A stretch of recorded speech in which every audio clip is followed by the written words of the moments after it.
Republic Bangla তো share করুন, কারণ মানুষের কাছে এই ভিডিও পৌঁছানো দরকার। তো খেলা শুরু হয়ে গেছে। ভাঙড়ে এই মুহূর্তে একজন মারা গেছিলেন এসআর আতঙ্কে। সেখানে গেছিলেন শওকত মোল্লা, অরূপ চক্রবর্তী, তৃণমূলের একটি প্রতিনিধি দল সেখানে যান এবং সেটাকে কভারেজ করতে গেছিল রিপাবলিক টিভি, ক্যামেরাম্যান এবং মহিলা সাংবাদিক। তাকে ঘিরে ধরে এলাকার লোক হাতে না মারলেও ভালো মতো চাপকেছেন। আপনাদের সেই এক্সক্লুসিভ ফুটেজ দেখাবো। সেখানে আমাদের যারা প্রতিনিধি ছিলেন, আমাদের বন্ধু চ্যানেল ছিলেন, তারা ভিডিওটি পাঠিয়েছেন। এইমাত্র এই মুহূর্তের ঘটনা, ব্রেকিং নিউজ। ক্যালপল খেলো রিপাবলিক টিভি।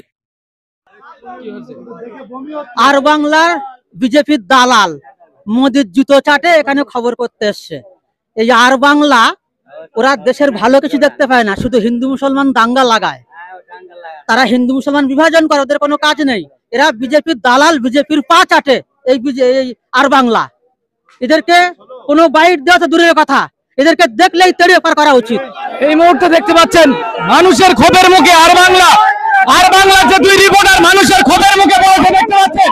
মানুষের ক্ষোভের মুখে আর বাংলার দুই রিপোর্টার কিন্তু রীতিমতো দেখতে পাচ্ছেন ভাঙড়ে মানুষের ক্ষোভের মুখে পড়েছে দেখতে পাচ্ছেন। আর বাংলার দুই রিপোর্টার সরাসরি দেখতে পাচ্ছেন।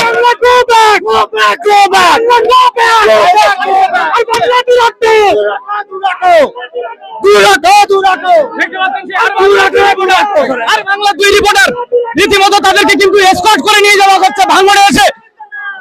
দেখতে পাচ্ছেন ভাঙড়ে মানুষের ক্ষোভের মুখে পড়েছে দেখতে পাচ্ছেন যে আর বাংলা দুই রিপোর্টার। দেখতে পাচ্ছেন তাকে এসকর্ট করে বার করা হচ্ছে কিন্তু এখান থেকে।